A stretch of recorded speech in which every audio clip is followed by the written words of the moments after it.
Thanks. So I'm not Deborah Alderson, who couldn't make it today. Ngaire Waine. I'm a Chief Superintendent in Merseyside. I lead on our Violence Against Women and Girls programme of work for Merseyside Police, but I'm also a co-director for the N8 PRP for, I guess it's about 2 years now, isn't it? It's gone very fast, because this is the first time I've been in a face-to-face meeting. Okay, so I'm going to just introduce the next session, which is really a breakout session for you to choose to go to one of the interventions that are in place around making public places safer. And there will be a lead, a facilitator who will talk about the intervention, and then really a group discussion. And we're looking obviously to learn about new and practice-led work, but also for you to share your experience and knowledge around that area, if you have that. Discuss. For those of you who in the police, you'll know that we have to do a problem profile for public places. Every police force has got to submit that by September, with the idea that there will be a strategic needs assessment about safety in public places. So this may help to feed the development of your problem profile, or certainly what interventions you put in place in response to that problem profile, I guess. And then really to get that networking, so you perhaps get to know people who are doing similar projects to you. So I'm just going to quickly go through the different projects and then just ask you to go to the one you're interested in. I'm not sure that we needed an hour for this anyway, so we probably will finish at about 3:15, when I'll be asking each of the facilitators to just speak for 2 minutes as to what were the main discussion points about your project. Okay, so the first one we've got there is safer transport. I think Bianca mentioned about transport. So this is Northumbria's project, and thank you, thanks.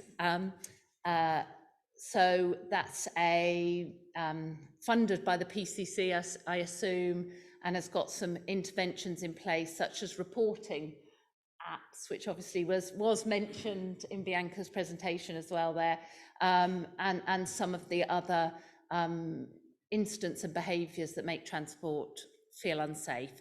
So for those of you interested in that, it's that table over there. The next one, and it's Tracy and Abby. That's right, isn't it? Thank you. The next one is the online one. So anyone who's online will be put into Safer Parks, which is a collaboration between West Yorkshire Police and the University of Leeds, looking at what makes parks feel unsafe for women and girls and what would help to make them welcoming spaces. So anyone who's online, you'll be going into that one. The next one is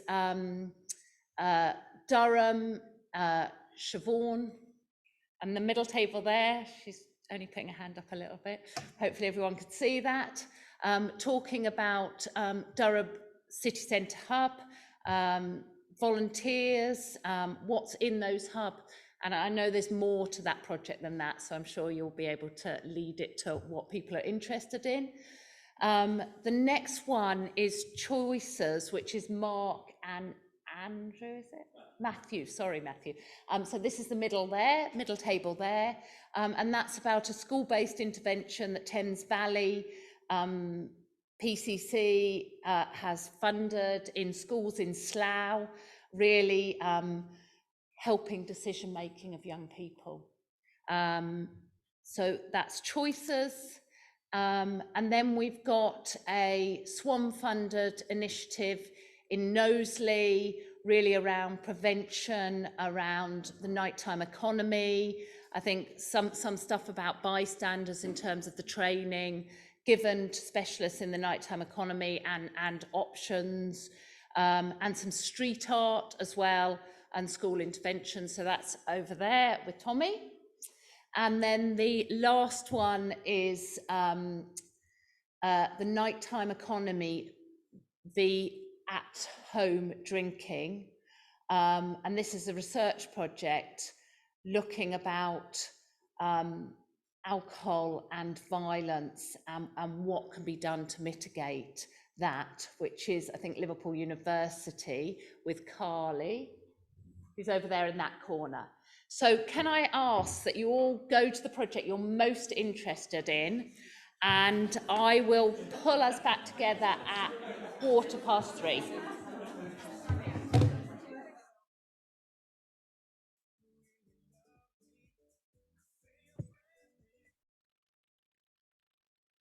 Hello, everyone. So I think, can anyone hear me? And my understanding is that we are muted in the room. So we're now an online group. So it will function like a normal kind of Zoom meeting, discrete meeting away from the rest of the conference. So you're all a captive audience. You haven't been able to choose to go to a session on public parks, but I hope you find and able to feel that you're able to contribute to discussion around this area. So I thought we might then turn on our video cameras, given that we're having it's meant to be an online discussion, if everyone's happy to turn on their camera and actually to say whether you can actually hear me or not. Ah, hi, so you can hear me. Hiya. So hi. I'm not able to share my screen either. So what I've done is I've put in the chat box, if you can get to that, something called Project Outline and Discussion. So it's a 2-page Word document which outlines the project that I've been working on in relation to women and girls' views of safety in West Yorkshire's parks. So hopefully I'll be able to open that. Can you confirm?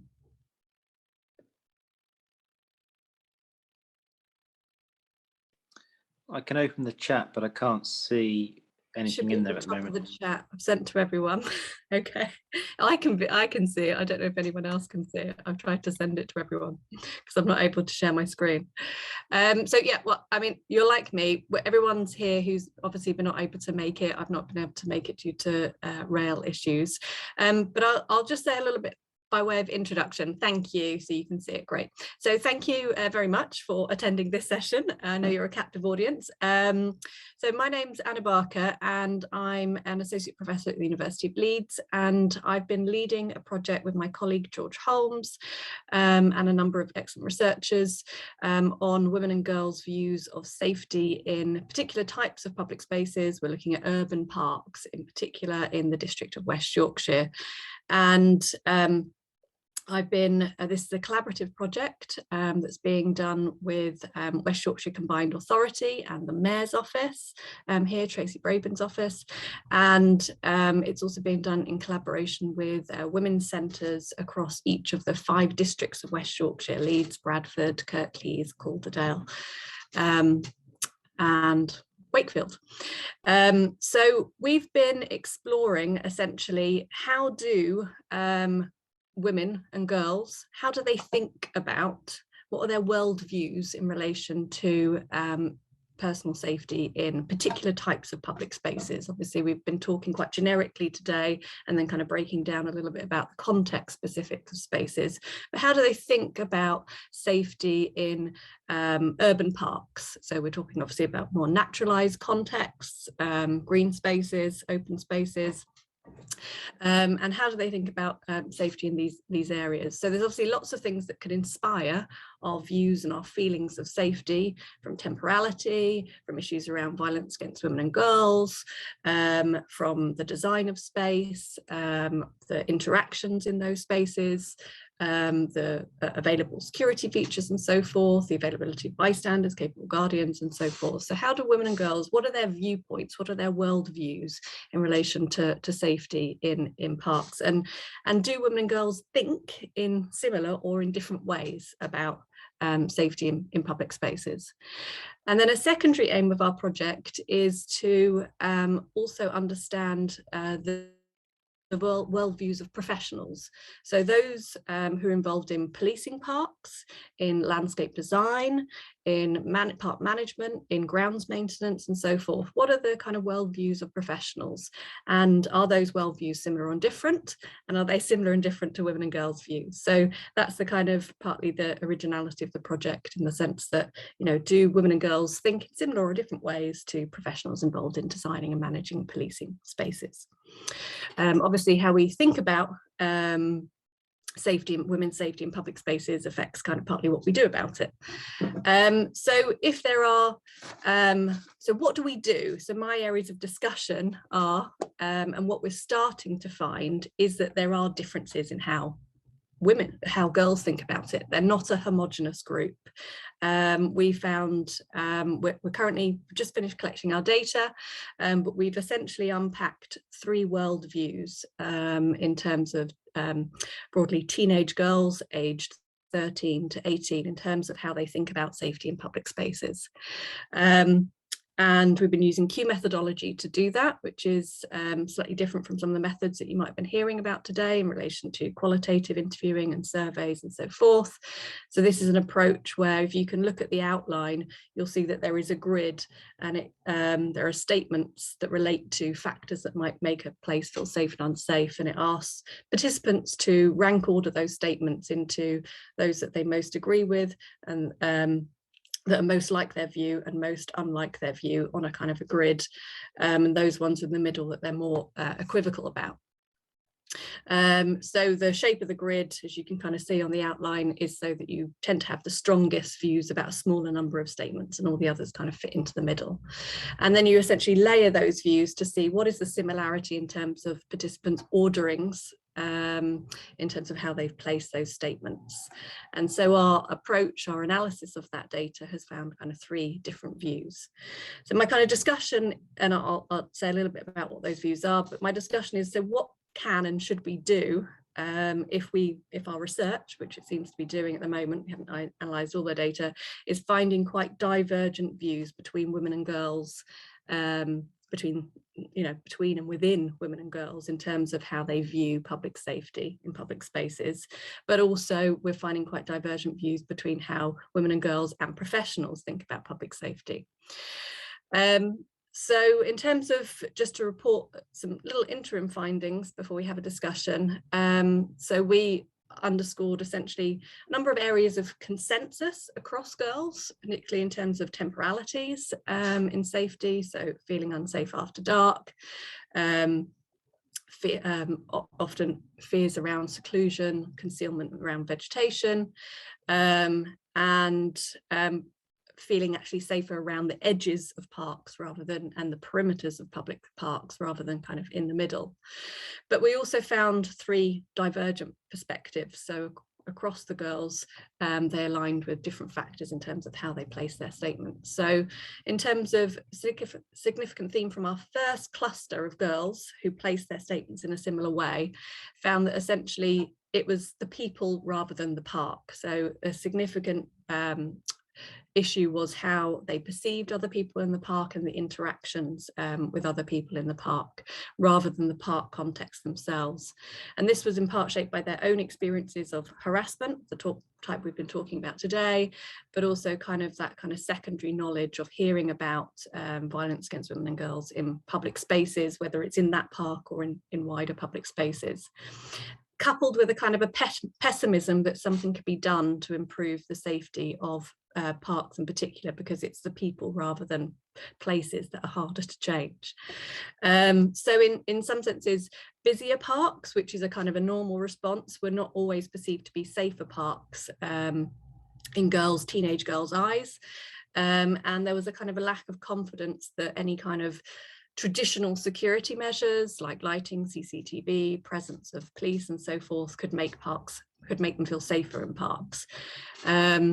So kind of summing up this perspective, one girl said, no matter the facilities in parks or how parks look or whatever, it's the people in there that's the problem, not the actual park. And I think that rather than sorting the parks out, let's sort the people out, and that would have a better effect. So it was one that was very central around people, and it was different types of people, including other teenagers, including men and boys, including groups, including men with their families too. So there were lots of different aspects. Our second cluster found that the feelings of safety were shaped largely by familiarity of the park itself, but also going with familiar people, and also a kind of an optimism in security, and that something could be done to make parks safe and also feel safe to women and girls. So there was an optimism that actually the way we design, manage and police parks can make a difference, including lighting and traditional types of security measures like CCTV and so forth. And this group of girls had less experience of harassment than our group in group 1 and 3. And then our third cluster was that public spaces, including parks, the way girls saw them is that they're all, you know, parks irrespective, they're all dangerous spaces for girls, often due to social attitudes, misogyny and the behaviour of men in society. So they kind of rated their statements in terms of finding men and boys intimidating in public spaces, but also were quite significantly affected by what they heard about public spaces, so the kind of secondary knowledge, and they placed in their statements quite an emphasis on societal change that would help them to feel safer. And because they placed that emphasis on societal change, again, there was a kind of pessimism around what could be done in terms of the physical changes to spaces that would make them feel safer. Although lighting they were more optimistic than our first group. So essentially our kind of, I suppose what the two main findings that are coming out of that is that girls think differently and that interventions might work for some girls and not others. So they're some of the things that are coming out. But I wanted to open it up to share your experiences and to get your views on what could be done if girls have different views about safety in public spaces, but also think differently to professionals, which we haven't analysed that data set yet.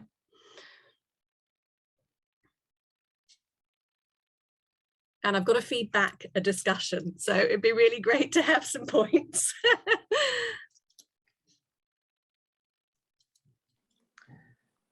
So from my perspective, Anna, this is something that we've looked at doing recently with a group of stakeholders. So I'm from the National Police Chiefs Council Violence Against Women and Girls Task Force, and one of the delivery leads for Safer Spaces. And I've previously been a design and act crime officer. So Oh, okay. I'm really keen to see how your work develops. But in essence, the group that we spoke to were very much in line with one of the groups you said about. It's around the people that make the place unsafe. It's not the physical environment. It doesn't matter what you do to make it safer. It's the people that are there, and that will make us feel unsafe, or ultimately to be unsafe. It's the people that you have to focus on. Yeah, and I was quite surprised that even in one of our groups that it was also men within the family context that stood out as also being unsafe, and it was both the presence and the kind of behaviour in terms of people in space. And then for that group, it was very much, it could be a range of people, so it could be teenagers, it could be, you know, those who you read essentially as kind of signaling an unsafe space, that essentially we have this natural idea that I think making a space busier might make it safer, particularly in the context of parks. And that was one kind of viewpoint that did come across, but not particularly for this group of girls. So where are you up to actually on your safer spaces strategy? So we're actually, we've just asked the VKPP to do a bit more research into the perpetrator behaviour, and we're looking to see how we can use that to help potentially design out the VAWG offending. But with regard to that piece of work we were doing, We kind of parked that with the stakeholders because there was very clear focus that it was around the perpetrators and not the space that we had to look at.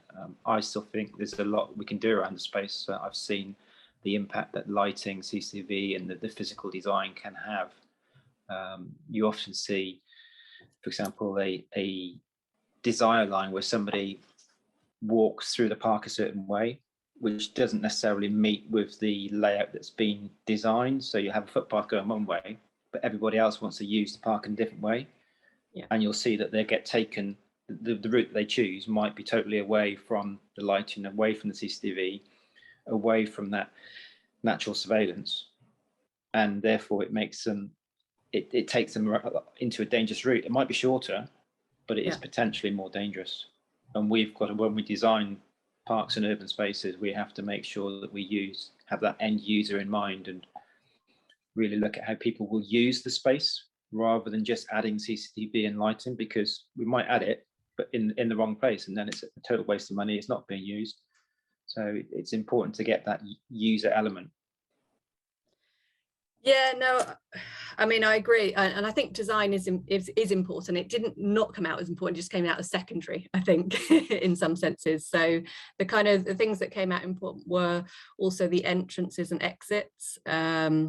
So the amount of entrances and exits, and actually the kind of visibility onto the natural surveillance of the road or surrounding houses or surrounding places where they were less secluded. And that kind of partly affected the kind of placement of statement around the edges of parks and the kind of perimeter circular paths around the edges of parks that are kind of unfenced or have, don't have the vegetation, which, vegetation is nice in some sense. It can provide that nice natural barrier from a main road and from the traffic and the noise and the so forth. But yeah, so I think design is, like you say, it's important, but it seems to be secondary, and it obviously has to be very context specific to that particular park. And then some of our professional interviews talked about actually how, in terms of kind of harassment, that the way, instead of removing benches, which sometimes can feature in design out crime, it's actually the placement of benches. So it's the kind of thinking about how it's used and actually kind of, do you put a bench across a well-used path that might so yes, so I think design is secondary. I've just come in, there's a comment in the chat. Is there anything about participants' views of police intervention in public spaces? How does the presence of police affect feelings of safety? Video in meeting room not working. Okay, sorry. So I thought one of the interesting things was actually our statement that we had about police presence was quite often put in the middle of our grid. So that was essentially where they were unsure, there was ambivalence, it might or might not have an impact. So it wasn't kind of in their stronger sense of, yes, we agree that this makes us feel safer. So there was a level of ambivalence as to towards visible patrols in terms of, and police presence in terms of kind of feelings of safety. And that from our discussion, so once girls had placed their statements, we had a discussion about why they placed their statements in particular order. And in terms of policing, that was partly about previous experiences, either in relation to policing. So it might have been that they had experiences of reporting in the past, or their friends had, or so forth. That was one kind of side of it, and it hadn't been always positive. Another was, it has to be tied to a communication strategy. So visible policing in itself could alert you to, is this a bad park? Is this signaling actually that, the social order has broken down in a particular space, that we need to, because as we know, security measures are reminders of potential threats. They can signal both worry and relief. They're kind of double-edged signals, essentially. Another big theme actually came in relation to female staff and female police officers in parks and public spaces. So there was, our group discussions brought out a kind of gender dimension to those patrolling parks. On the one hand, again, feeling that they might be taken more seriously, or they might have a different response from a female officer or staff member, whether it's a kind of grounds maintenance worker or so forth. So there was something about the gender of police interventions as well. So yeah, so I think it's being, again, and then in relation to the size of parks, so obviously you've got, you know, parks are obviously different sizes, different shapes and so forth, but you know, in some of the areas they kind of said, well, even the police wouldn't be safe in those parks. So there was something going back to actually the context of these spaces, you know, are they safe in and of themselves?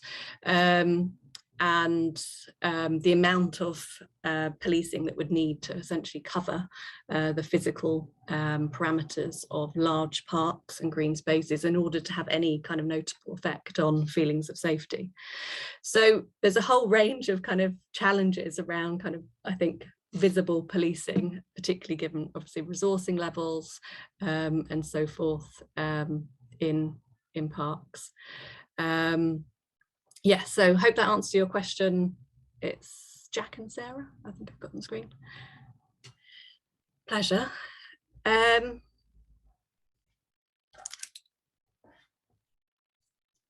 another, the Met Police have done walk and talk sessions. Yeah, so the kind of audit sessions, is that what you mean? The kind of incentives going around and doing a kind of crime audit of parks, is that what you're referring to? It's not necessarily a crime audit, but more just an opportunity to talk with the public about their concerns, particularly around violence against women and girls. Yeah, yeah. If obviously a physical environmental feature is highlighted, that will be looked at, but it's more about just understanding their concerns and a opportunity to talk about that with a female officer out in the public. Yeah. And I was wondering, I mean, one of the next stages is actually thinking about what crime does take place in parks. And I wondered whether people have got experience of understanding what gaps there are in data and evidence in terms of understanding violence against women and girls that takes place in parks and measuring that, and kind of what research you'd like to see in terms of how do you understand if there's a hotspot in a particular park, for instance, in terms of sexual harassment or other forms of crime? And is there any work being done around that?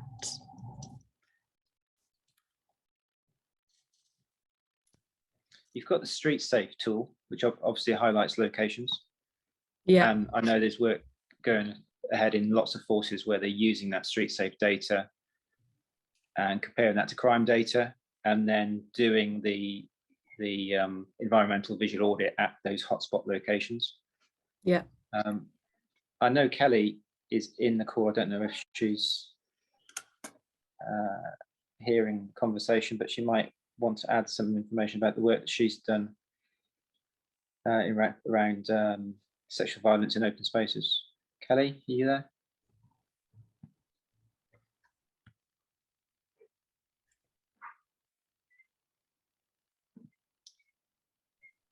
Doesn't sound like she's there. No. The other point that comes to my mind is the fact that we often either look to close a park, yes, because it's too difficult to maintain safety during the hours of darkness. Obviously, you can't monitor who's going in. There's less members of the public, less capable guardians in that venue. So the decision is often made to close it. And then you've got the fact that people will walk around the external area, potentially a longer, but generally a safer route. Yeah. Where there are people observing you, you have got lighting, you have got CCTV perhaps. Yeah, and I mean, obviously there's lots of parts in Leeds that you can't actually shut, you know, they are, by their nature, they have entrances that are kind of open 24 hours. And I think this has kind of come up as a kind of key question, because there seems to be a temporality to feelings of unsafety, particularly in park contexts.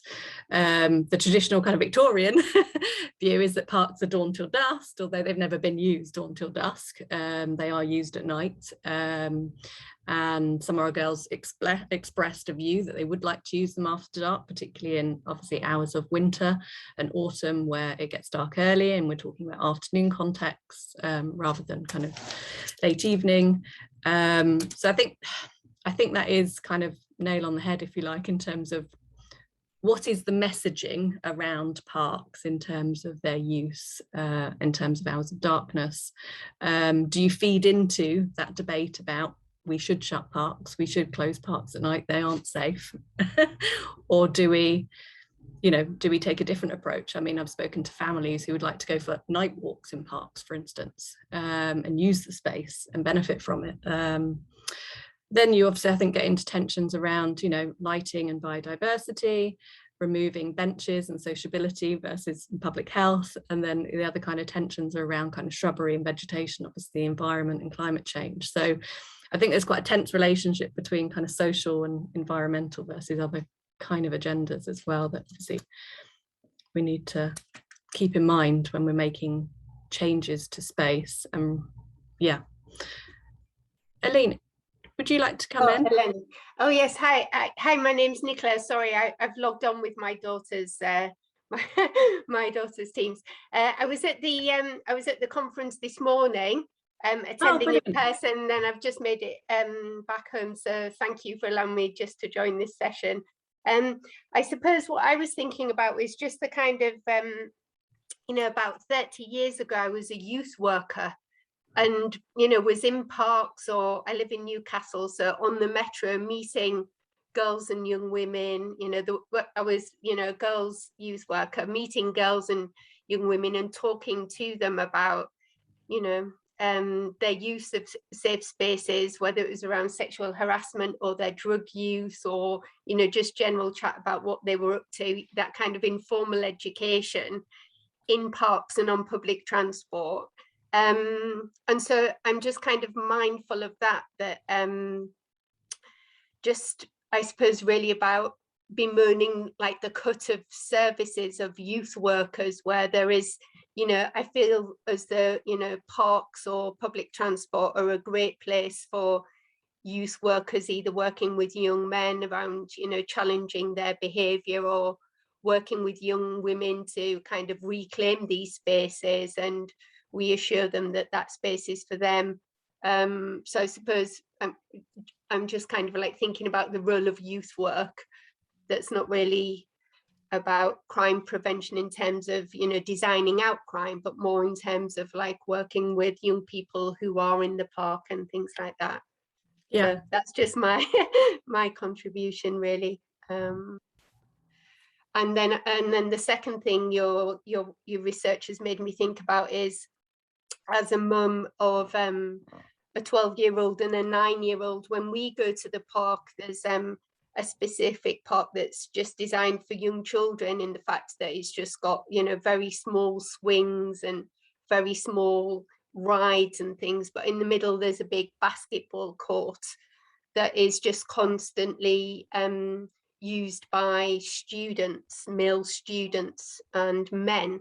So even though the playground is next to the school and it's for children, the children don't feel welcome there, because when they arrive, it's a space that is predominantly used by young men. So in terms of what you were saying about, it's about who's in that park, I've seen that angle from young children's perspective as well. So thank you. Thank you. I mean, I think the latter point also raises a good point, which is related but slightly different, in the sense that to what extent do parks cater for teenage girls and young women? Yeah. So maybe about, and not particularly designing out crime, but designing something that, girls and young women are interested in using and feel that they can kind of like occupy that space. I'm not saying girls and young women can't play basketball in that space. I'm just, saying that, gender in sport is another thing that feeds into it, isn't it? If there's rugby pitches here and football pitches there, and, it's about, I suppose it's about gender in sport as well. Yeah. Absolutely. And this kind of goes back to parks, which is they are places for everyone. Yes, absolutely. it's how we cater for that kind of diversity of use. So do we segment parks essentially and make them into little spaces within an overall bigger space that cater for different types of users or users? Yeah. Or do we have, you know, a bit like the public swimming pool where we have that messy area where everyone does what they, you know, kind of does what they want in some senses, that kind of, you know, you have the lane swimming. Or do you have, like, you know, do you segment it or program it so you have women's hour, for instance? You know, kind of there's all, I suppose, different kind of arguments around how you carve up a space and how you help different users of that space get along, I think, and interact, which is partly to do with safety and partly to do with how we perceive other uses and users, I think. But yeah, yeah, so how, and I think people do tend to self-segregate, and that might be because of safety, or it might be because they don't like the activity that's going on next to them, or so forth. So people change their behaviour, and I think that's the overriding thing we've learned today, is that you change your behaviour to partly accommodate others, but partly kind of because of others, potentially. You're right, you know, the parks are for everyone, but that's what you're saying, isn't it? Not everyone is using the parks. Girls and young women aren't. So it's about thinking about how to make the experience more positive and attract girls and young women to feel as though parks are for everyone as well, isn't it? Yes. Yeah. Okay, thank you. I'll put the camera off now. Thanks very much. Bye.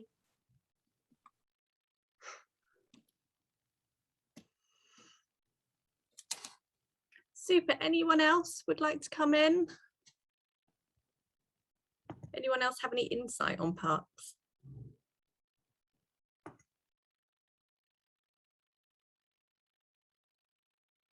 Okay, so in summary then, I think what I think we've summed up is that there is girls' views are often shaped by the interactions in parks and the people, and that design and aspects are important, but they're kind of secondary actually to people. There are ways in which we're starting to map what's going on in parks, but I'm not sure that we have the best data. You know, we don't have great data in terms of sexual harassment. I think there's difficult data in terms of how we actually map a particular crime in a particular part of a park, whether it's mapped to a postcode or whether how accurately it's mapped. Parks are for everyone, but there are difficulties in terms of how you manage that space, and particularly how you manage women and girls to feel welcome, and that the park is for them, and to help reclaim that space.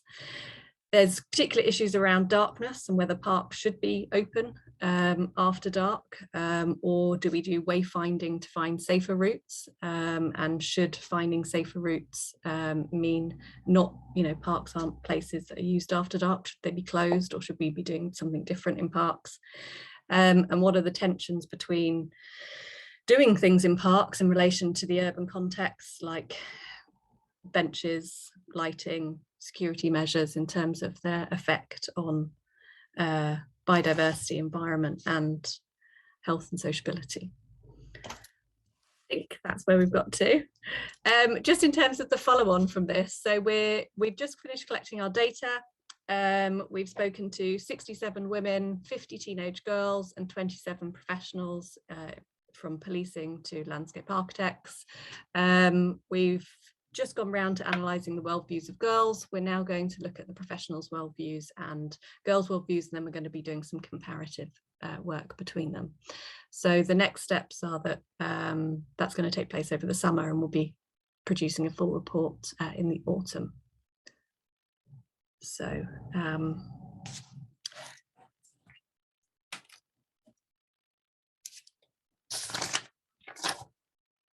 I think this is also kind of, it seems to be, well, I've been attending lots of different forums actually. There's one just gone on, the Scottish Park Managers Forum, which is looking at kind of how we can improve lighting in public spaces. And I think to shorten this a little bit, but I there's a don't good piece of work that needs to be done around that. sort of Oh, we're going back to the main time they expected. So can you just a couple more minutes, and then I'll just ask each table to sort of summarise what the key conversation points were, if that's okay with everyone. Thanks. 2 more minutes.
Okay. Okay,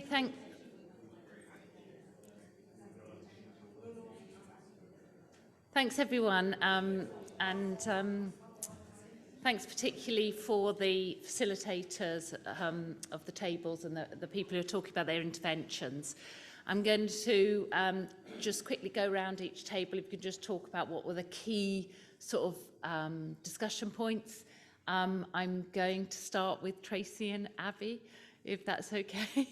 So I'm just going to go in the order of the projects are. So I think there's going to be a microphone that's going to be brought to your table.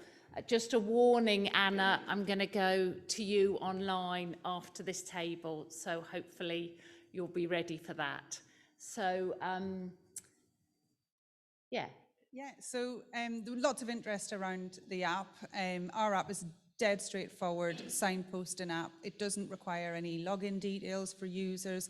When we met with our local VAWG organisations, they said that that may be off-putting to people, especially people who were experiencing street harassment or sexual violence.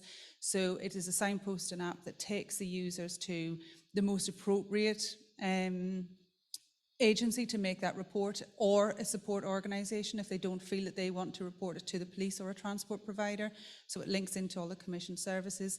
With that comes some difficulty in interpreting the data. So we can say how many people have used those tracked links, but then we rely on our partners where the app takes you to tell us how many reports they've had about public transport and issues with VAWG and street harassment.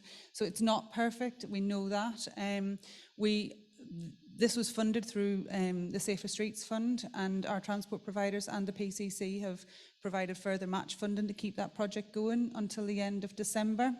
So Abby is our transport lead, and that's sort of some of the jobs that she's working on now, is to really get hold of that app data. Do we want to revisit that? Do we want people to provide at least some login details that we can go back and properly evaluate whether or not the app is working? What is the response from the transport providers or the police? And are the right reports going to the right place at the right time? So that was a big part of our discussion here, is around, but what does the data actually tell us? And I don't have any actual answers on that, because recording mechanisms within police, for example, doesn't necessarily record where the incident took place. So if something happens on a bus, but the survivor, the person, doesn't want to make that report whilst on the bus because the person's sitting next to them, they then report it when they get home, so it gets recorded on their home address. So there's lots and lots of things around data that we are still working through, and we're not going to have an answer about that in any sort of near future, I don't think. But the fact that we're still talking about it, I mean, the app is good. It's a means to an end. It brings all those reporting mechanisms into one place, which the users have said is what they wanted. Okay. Tracy, thanks very much for that. I mean, I could ask some questions about, you know, we want to work out recording mechanisms. We know that some victims of street harassment don't want to go through the criminal justice process. So I guess there's an evaluation project and development on top of that into the future. So great, thank you very much for that. So the next one, Anna. Thank you, Anna. Key discussion. Hello, everyone. Can you hear me?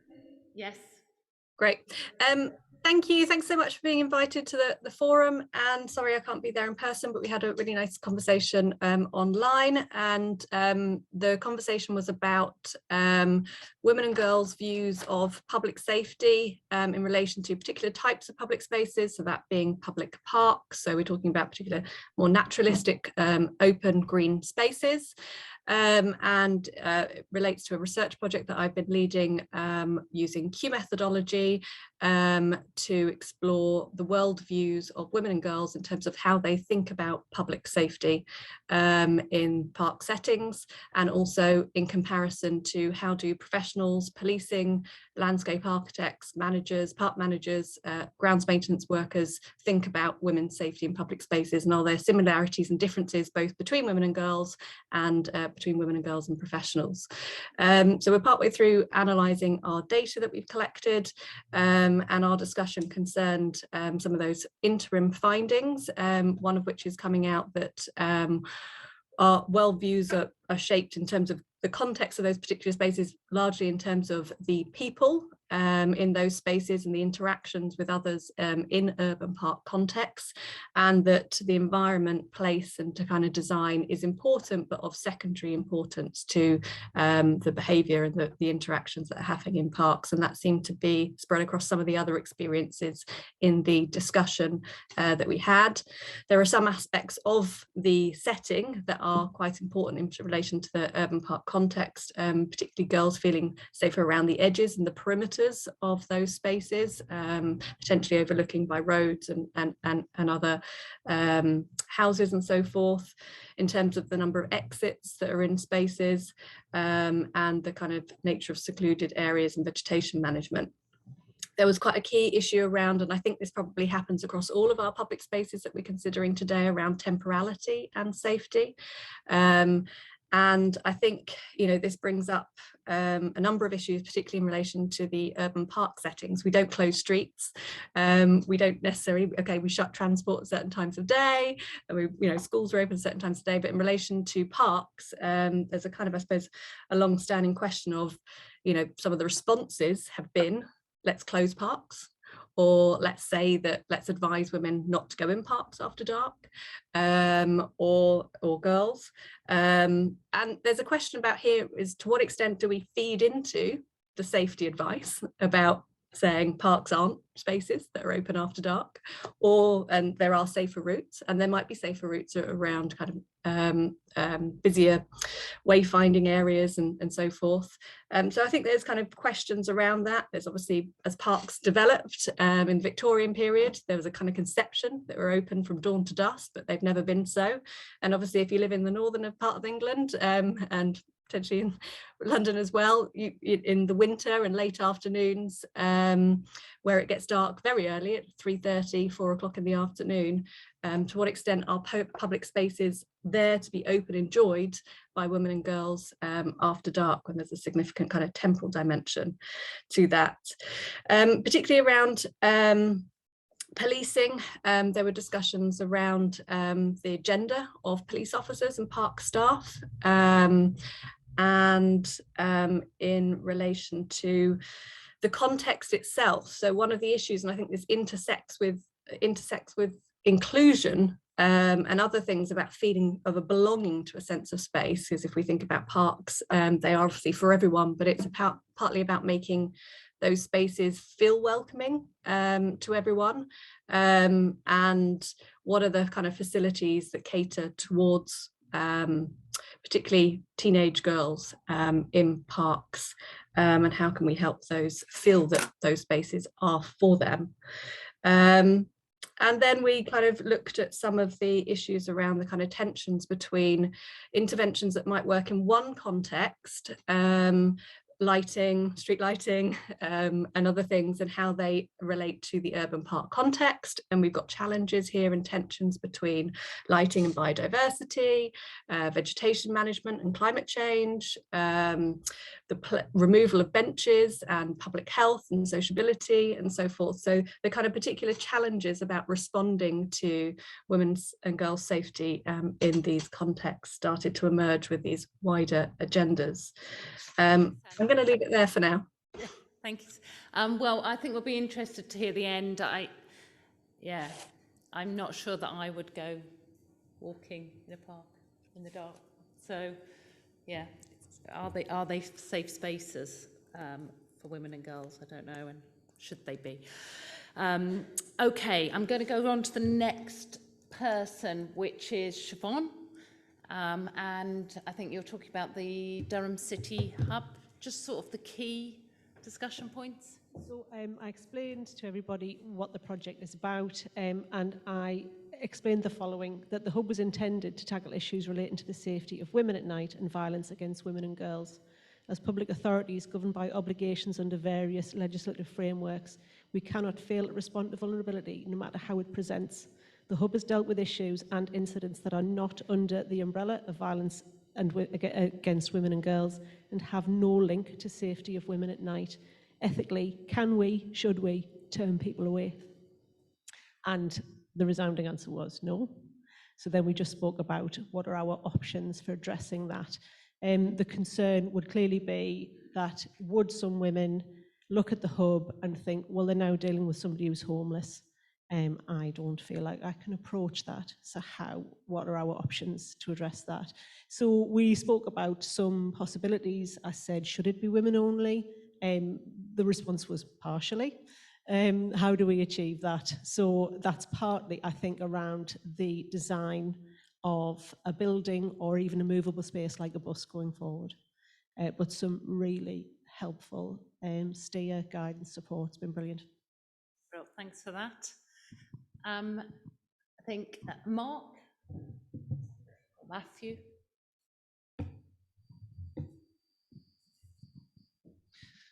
So it was really, really good to be able to share with the table the background to the Choices programme and what we have learned through our research, and also what we've learned and experienced through rolling this out in schools. And really grateful to colleagues around the table for answering our questions. I think we asked more questions of them than they asked of us, which was excellent.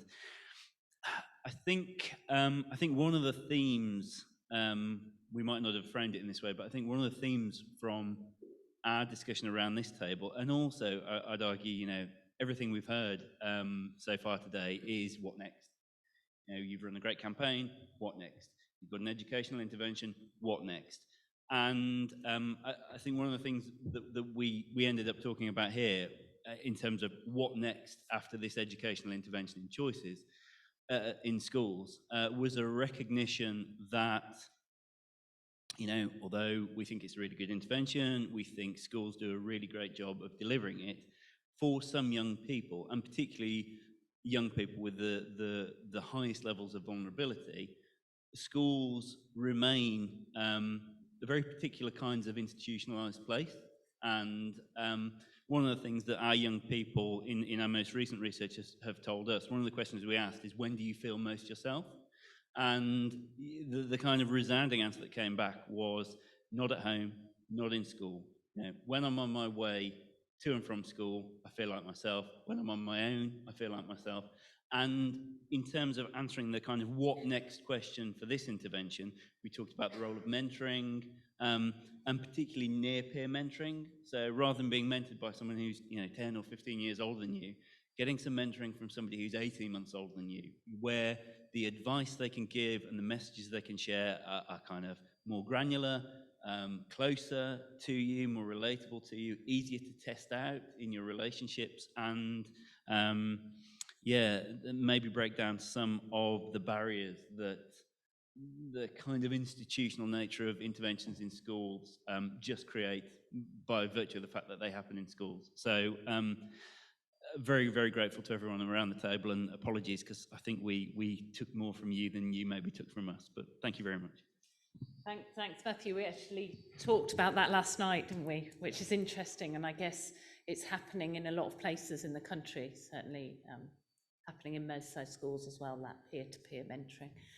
Okay, so the next one is Tommy, just talking about some of the commissioned work around nighttime economy training, street art. Don't know whether you got onto school interventions, but the floor is yours. Yeah, thank you. So, as you may or may not be aware, Swan didn't provide for any physical improvements to your project, so there's no street lighting, no CCTV. So in a 7-day period, which I was asked to do just before the end of the deadline for Swan bid, we pulled together a bid between myself and a number of partners around the table around developing a nighttime economy training provision. We commissioned a service, Safer Business Network from London, to come up and deliver WAVE and Ask for Angela training with all our nighttime economy businesses within the 3 town centres in Knowsley. Sorry, Knowsley's one of the 6 Liverpool City region areas, in case you didn't get the accent. So we commissioned that. We commissioned a local social enterprise community organisation to work with our local residents, local women's groups and men's groups as well, to discuss issues around safety of women at night, Ask for Angela and so on. Obviously, we paid for some additional policing key times of a weekend, Friday and Saturday evenings, not just a high visibility patrol, but the engagement with all the nighttime economy businesses to provide them with advice and information and support when needed, and that went down really well. We commissioned another local social enterprise to go into schools. They work with primary and secondary age children to discuss issues around language, respect, behaviours, and the impact of all of those on women and girls. We ran a number of awareness events every couple of weeks within each of the town centres, handing out safety packs, advice, information and support, and probably engaged with around 2,000 local residents within that. And I think more importantly was the conversations that were held as opposed to the freebies that they were getting. We ran a really in-depth comms campaign using local radio, buses, taxis and so on, and all the other usual suspects. We also developed a public art project within each of the 3 town centres. There's a bit of a legacy around that as well. And obviously we linked in with local sort of men's areas where they use barbers, bookies, pubs. We use mirror stickers and posters within each of these venues with positive messages around respect and empowerment for women and so on. So just on the back of that, and my colleagues around the table, I asked the question, what could we have done to improve the bid? What could have been done better within those 7 days of pulling that bid together? Obviously, I've got a representative from Durham, so we had the hub, which I said I would need 3 of, so that would have been a problem. But yeah, that safe space, I think, is really positive in respect of that. We talked about street angels, taxi marshals, and obviously the education around warning signals for any behaviours that they don't feel comfortable with and that can support that person with. School theatre, and although we engage with the schools through that conversation, the school theatre was raised, and that was around acting out, so the kids get to do it and see what the impact of those behaviours are. More focus on training males, so more engagement with men's groups or other aspects of how to engage with men. Incentivising for restaurants, I had a bit of a struggle because of COVID and Brexit, that not everyone could send a member of staff from the nighttime economy venue to attend training. So if we could say, you know, you get a sticker in your window and we'll promote you through our social media or websites. That community engagement and education, and that confidence to be able to intervene and be that person to stand up for someone who may be suffering from harassment out in the street. And obviously, just in terms of Swan, it was a 4-month funding bid, a 4-month delivery period, and that's quite difficult, and the sustainability then to build that in is really difficult. So that was, yeah, just a learning point. Thanks, Tommy. I think some of the funding cycles are really difficult, aren't they? So thank you for that. And finally, and I know we are running out of time, so a little bit of a warning, Carly, could just give us a quick, some of the things that were discussed in your group.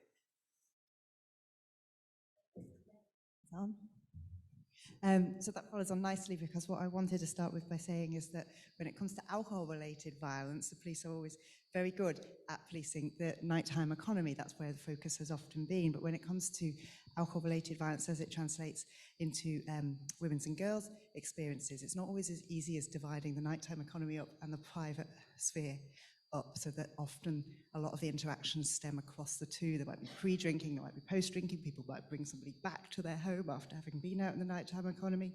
And so there's a bit of a debate around, you know, how do we perhaps become smarter at trying to reduce alcohol-related violence as it relates to women and girls, both in the nighttime economy, but also in the private sphere. And to do that, again, policing is often focused on kind of individual perpetrators or individual premises at crisis point. How can we potentially harness the interests that currently exist around more public health approaches to be more upstream of the problem?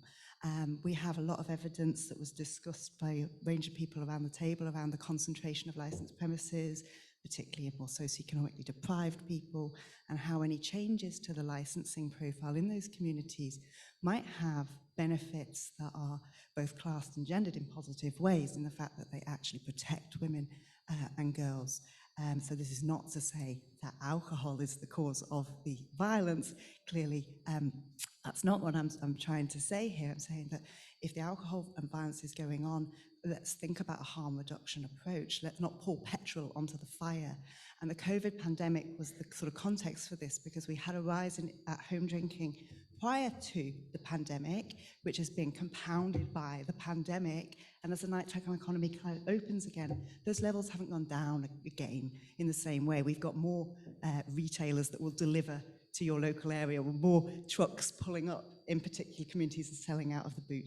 That this kind of hidden sphere is more challenging to police and requires a different creative approach. It was really interesting to have as well representation from Scotland, where they have things like minimum unit pricing in that regard. So again, how those sorts of upstream public health licensing planning operations and apparatus might be harnessed in a way that actually produces less harm and safer experiences for women and girls. But as I say, I think I probably got more out of everyone here, but this was also, I forgot the most important point, is I'm looking for case study areas to potentially analyse the police data relating to your force area. So if you'd like to have a chat or email me after the event, then please feel free. Thank you for that. Okay, so I'm going to close now. Just a bit, there's a bit of paper on there about for you to write what action you're going to take as a result of today, and you'll get a link asking you to give us that information so we can evaluate the innovation, the 7th Innovation Forum. So please do, before you go out, just if there's something you're going to do, write it on that bit of paper and photograph it with your phone if you can't help but lose bits of paper.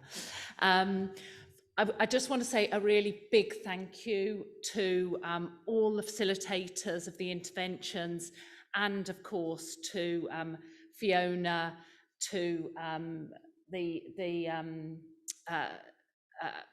Adrian, Sarah, Ben, around the communications, and Bianca as well. And I think actually, I don't know if you knew it would all flow so perfectly, but I think it really has, hasn't it? We've started by talking about this behaviour can't be normalised anymore, the damage that drip of street harassment has on women, and that it's not acceptable. And I certainly took away that need to validate women's reality and how important that is.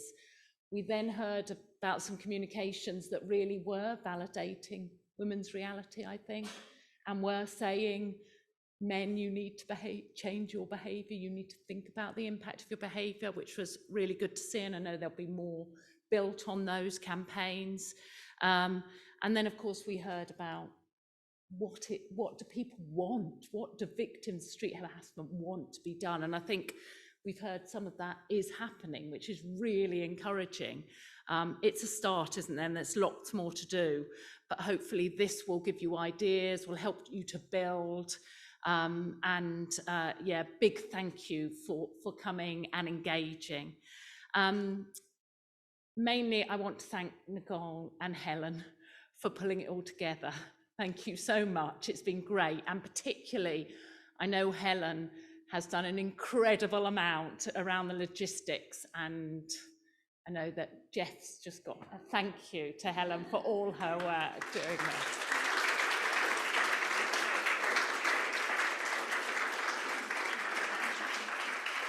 And just thank you also for making sure the Zoom works so perfectly and the microphones and everything. Thank you very much for that. So thanks everyone. I hope you've made links that will be useful, and safe journeys home. Thank you.